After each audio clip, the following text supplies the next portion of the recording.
వాస్తవాలు లైవ్ టీవీకి స్వాగతం. నర్వ మండల కేంద్రంలో రైతు వేదికలందు మహిళా శిశు దివ్యాంగుల మరియు వయోవృద్ధుల సంక్షేమ శాఖ అలింకో సహాయంతో దివ్యాంగులకు సహాయ ఉపకరణములపై ఎంపిక శిబిరాన్ని ప్రారంభించిన నారాయణపేట జిల్లా కలెక్టర్ సిక్తా పట్నాయక్, మక్తల్ నియోజకవర్గ శాసనసభ్యులు వాకిటి శ్రీహరి.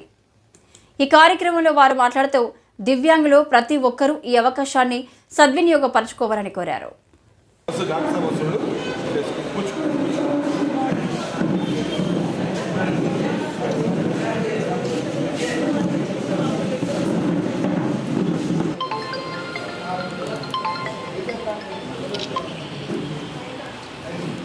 मैं उधर विजयकांत 15 साल हो गया है।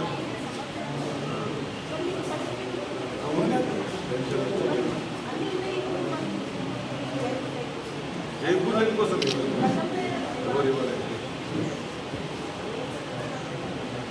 अदेना काल वस्ते చూద్దాం నీ పేరు చెప్పా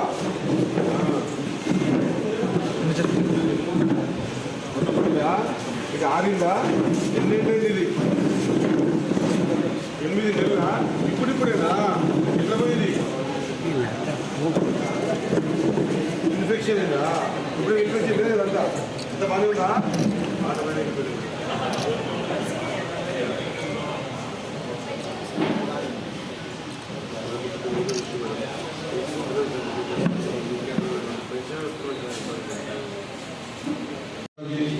డిపార్ట్మెంట్ చెప్పి ఆ ప్రజ ఇల్లు కూడా ఖచ్చితంగా ఆ డిపార్ట్మెంట్ చెప్పి మనం గతంలో ఎవరు చూడడానికి వచ్చే పరిస్థితి లేకుండా మేడం. ఇప్పుడు ఇందాక ఎమ్మెల్యేగా మన ప్రీత ముఖ్యమంత్రి రేవంత్ రెడ్డి గారు ప్రతి కార్యక్రమం కూడా ఆ 10 సంవత్సరాలు ఎన్నికల ఫండ్ లేకపోతే కానీ ఈసారి కార్యక్రమం ఫండ్ పెట్టి గతంలో కాంగ్రెస్ పార్టీ ఉన్నప్పుడు ఏదైనా అకాల వర్షం వల్ల సేవలు పంట నష్టం అయితే లేకపోతే ఒక పిడుగుని ఆవు ఎదురు చచ్చిపోతే కలెక్టర్ స్పందించి అక్కడికి వచ్చి చూసి ఆ రైతుకు తనకు సాయం ప్రభుత్వం ఇచ్చే అవకాశం గతంలో ఉండే మద్దతు లేకపోయింది. ఇప్పుడు మళ్ళీ కూడా అదే పద్ధతిని మన ముఖ్యమంత్రి గారు మళ్ళీ అవలంబిస్తూ ఉన్నారు. కాబట్టి ఇక్కడ ఉన్నటువంటి ఏ పేదోళ్ళు కూడా ఇబ్బంది పడకుండా ఇల్లు కానీ చాలా రోడ్లు కూడా కొట్టుకోమని ఇక్కడ నుంచి మన రావాలని చెప్పి కోరగానే మేరకు రావడం జరిగింది. కాబట్టి ఇక్కడ వచ్చేటువంటి అందరూ ఈ దురదృష్టవశాత్తు కావాలని చేయకపోయిన వాళ్ళందరికీ కూడా ఒక చిన్న విన్నపం. మీరు సాయంత్రం 5 గంటల వరకు కార్యక్రమం ఉంటుంది. ఇంకా డాక్టర్స్ వచ్చేవాళ్ళు ఈ రోజు మీకు మీ మొదటి డీటెయిల్స్ మీ ఆధార్ కార్డు తీసుకొని డీటెయిల్స్ తీసుకొని మీ మెజర్మెంట్స్ తీసుకొని వాళ్ళు మీకు లింక్ అయిపోయి మీ దగ్గర కాంటాక్ట్ అయి ఉంటారు. 1 మంత్లో మీకు ఈ కార్యక్రమాన్ని ఆ పరికరాన్ని తయారు చేసి ఇచ్చి మళ్ళీ వీలైతే మేము కార్యక్రమం ఇక్కడే పెట్టుకుందాం. ఇక్కడే పెట్టుకొని ఈ కార్యక్రమాన్ని పరిపూర్ణంగా ఎవరైతే ఇబ్బంది పడతారో పెద్ద మంది చూస్తూ ఉంటాడు. ఆయన కాలేదు దాదా ఆయన కూర్చోండి, ఆయన కూర్చో ఆయన కూర్చేయండి. నేను ఈ విషయంలో కలెక్టర్ గారిని నా హృదయపూర్వకంగా ధన్యవాదాలు తెలియజేస్తా ఉన్నా. ఈ కార్యక్రమానికి ఈరోజు ప్రజావాణి ఉన్నా కూడా ఈ కార్యక్రమం కోసం వచ్చింది. రావడంలో ఉద్దేశం ఏంటంటే మొత్తం ఈ కార్యక్రమం సంబంధించి సాయంత్రం వరకు ఎవరైతే దీని ద్వారా ఇబ్బంది పడి కాలో చేయకపోతున్నారో వాళ్ళకు మంచి పరికరాలు, లేటెస్ట్ టెక్నాలజీతో తయారయ్యే పరికరాలు ఇవ్వడానికి మేడం గారి ప్రోత్సాహం కూడా ఉండాలనే ఉద్దేశంతో అదే మాదిరిగా మేడం వస్తూ మనకైతే అలాట్మెంట్ చేసిన కలెక్టర్ గారు ఆ గ్రౌండ్ కూడా చూపించడం జరిగింది. 5 ఎకరాల 25 గుంటల ఇంటర్మీడియట్ కాలేజీతో పాటు ఆ గ్రౌండ్ కూడా మనకు అలాట్మెంట్ అయిందన్న విషయం కూడా మేడం ఈ ప్రాంతంలో కొన్ని లిఫ్ట్ ఇరిగేషన్స్ ఉన్నాయి మేడం. ఆ లిఫ్ట్ ఇరిగేషన్స్ సరిగా లేక చాలా మంది కొన్ని వందల వేల ఎకరాల్లో ఇంకా రైతులు ఇబ్బంది పడుతూ ఉన్నారు. కొన్ని రోడ్స్ మాత్రం ఈ వర్షాలు కొట్టుకుపోయి అవి కూడా కొన్ని ట్యాంక్స్ ఈ చెరువులు స్ట్రెంథన్ చేయకపోతే వచ్చే వర్షాలు ఉండేటువంటి ఇవన్నీ కూడా మేము నిన్న వదిలిపోవడం ఆ చెరువు ఇంకా కొంత వర్షం పడితే పగిలిపోయే పరిస్థితుల్లో ఉన్నది. ఇవన్నీ కూడా కొంత బ్రీఫ్ తీసుకొని చేయించాల్సింది అందరితో కోరుకుంటూ ఎవరైతే ఇల్లు ఇక్కడ ఉన్న ఎంఆర్ఓ గారిని కొడతా ఉన్నా, ఎఫ్డీఓ గారిని కొడతా ఉన్నా ఈ వర్షానికి సంబంధించినటువంటి రోడ్ల పైన లేదా ఇల్లు పడిపోయినా ఇవన్నింటినీ కూడా పూర్తి స్థాయిలో మీరు పోయి పర్యవేక్షణ చేసి మనము డిజాస్టర్ కింద దీన్ని తీసుకుంటే కంపల్సరీ ఈ ప్రకృతి విపత్తులో మనకి వచ్చే అవకాశం ఉంది. కాబట్టి మీరందరూ కూడా ఈ అవకాశాన్ని సీఎం గారు ముందుకొచ్చారు పెద్ద మనసుతో. ఆయన ప్రతి ఒక్కరు ఏ ఎమ్మెల్యే కూడా ఈ వర్షాలు అయిపోయేంత వరకు కాన్స్టిట్యున్సీ వదలొద్దు, కాన్స్టిట్యున్సీనే ఉండాలా, పడిపోయిన ప్రతి ఇల్లు చూడాలని చెప్పి చెప్పడం జరిగిందన్నమాట నేను ఎందుకు తెలియజేస్తా ఉన్నా. మరి ఆయన రాత్రి రోజు కష్టపడుతూ ఉన్నాడు. ప్రభుత్వ ఆఫీసర్లు కూడా ఎవరు కూడా ఒక లీవ్ శాంక్షన్ కాదు, ఎప్పుడు పక్క కూడా పోకుండా 24/7 కలెక్టర్లతో సహా అందరూ కూడా అలర్ట్ గా ఉన్నారు.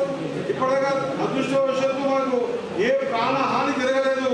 ఇల్లు పడిపోయిన ప్రతి ఇల్లు కూడా ఇందిరమ్మ ఇండ్ల పేరు మీద 5 లక్షల రూపాయలు ఖచ్చితంగా మనం ఇస్తామన్నమాట.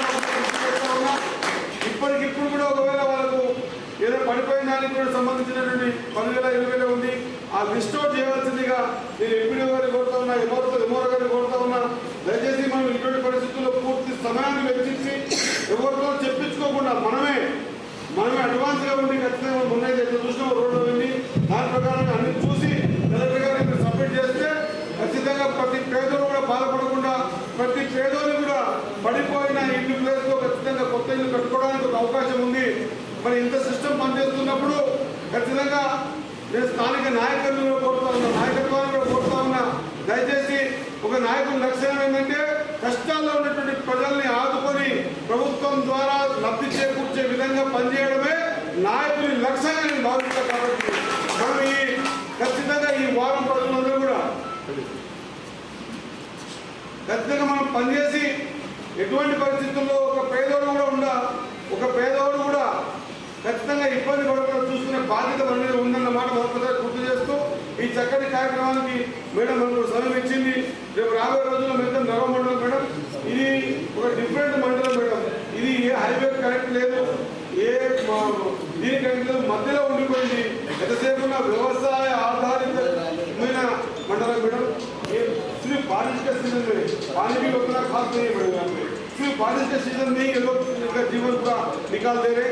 इसलिए अगर ये मंडल बोला आप इंटरनेट कॉलेज डालिए, अगर कल के दिन और कुछ भी कंपनीज आए अगर मंडल डाले तो एम्प्लॉयमेंट आने का चांसेस रहेगा। ये अवकाश वो mandal headquarter company company खचिతంగా కంపెనీ సంబంధించినటువంటి అన్ని కార్యక్రమాన్ని బాధ్యతగా తీసుకొని మనం ఈ పని చేసుకుందాం। మన నర్మమండలాన్ని మనం కాపాడుకోవాల్సిన అవసరం ఉంది। ఇప్పటికే నర్మమండలానికి సంబంధించినటువంటి ఇన్నాళ్ళు చేసుకోండి కానివ్వండి, లేకపోతే స్కూల్ రిపేర్స్ కోసం కానివ్వండి, గతంలో ఎప్పుడు లేని విధంగా మనం పూర్తి స్థాయిలో ఒక 5 నుంచి 6 కోట్ల రూపాయలు వెచ్చించుకున్నాం అన్నమాట। ఒకసారి గుర్తు చేస్తా ఉన్నా, ఎన్నో సంవత్సరాల నుంచి నర్మమండల హెడ్ క్వార్టర్లో మనకు ఇంటర్మీడియట్ కాలేజ్ లేదు, ఆడుకోవడానికి పిల్లలకి గ్రౌండ్ లేదన్నమాట। చాలా సంవత్సరాల నుంచి ఇంకా ఉన్నా మనకు తెలిసిన తర్వాత ఒక మంచి నిర్ణయం తీసుకొని ఖచ్చితంగా పిల్లలు ఆడుకోవడానికి మనం జాగ్రత్త ఉండాలి।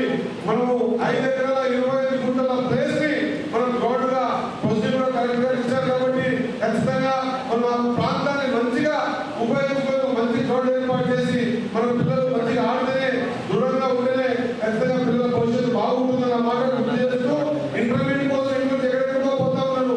ఇంకా నెక్స్ట్ అకాడమిక్ ఇయర్ అందరూ కూడా ఇంటర్మీడియట్ మన నర్వ మండల హెడ్ క్వార్టర్ అయిపోతుంది కాబట్టి ఇంటర్మీడియట్ కూడా చేసుకున్నాం। ఇంటర్మీడియట్ వేస్తులు బయటికి పోవాల్సిన అవసరం లేదన్నమాట మరొకసారి గుర్తు చేస్తూ రేపు భవిష్యత్తులో కూడా గురుకులం కానీ కస్తూర్బా కానీ కావాల్సి వస్తే ఆ రోజు ఎకరాలుకుంటే భూములు దొరకవు కాబట్టి ఇప్పుడే 7.5 ఎకరాల భూమిని కస్తూర్బా కానీ గురుకులం కానీ తీసి పెట్టడం జరిగింది నర్మమండలం కోసం అన్నమాట మరొకసారి గుర్తు చేస్తా ఉన్నా। కాబట్టి ఇవన్నీ కూడా డెవలప్మెంట్ విషయం మేడం వచ్చిపోతా ఉంటే అని తెలుస్తారు కాబట్టి మేడం రమ్మని చెప్పినాం, మన కోరికల్లో రావడం జరిగిందని మనం గుర్తు చేస్తూ మేడం ఈ ప్రాంతాన్ని ఒక స్పెషల్ గా మీరు దృష్టి పెట్టాల్సిన అవసరం ఉంది। ఈ ప్రాంతం వెనుకబడిన ప్రాంతం మేడం, ఈ ప్రాంతం పట్ల మీరు ఒక మంచి చూపుతో చూస్తే ఈ ప్రాంతంలో బీదలు బడుగు బలహీన వర్గాలన్నీ కూడా ఈ ప్రాంతం నివసిస్తా ఉన్నాయి। అందరూ కూడా వ్యవసాయం మీద ఆధారపడి బతుకుతా ఉన్నారు కాబట్టి వారి జీవన విధానంలో మార్పు రావడానికి మనంతా కృషి చేయాలని కోరుకుంటూ ఈ చక్కటి కార్యక్రమంలో మీరు పార్టిసిపేట్ అయినందుకు ధన్యవాదాలు తెలియజేస్తూ ఈ కార్యక్రమాన్ని ఉద్దేశించి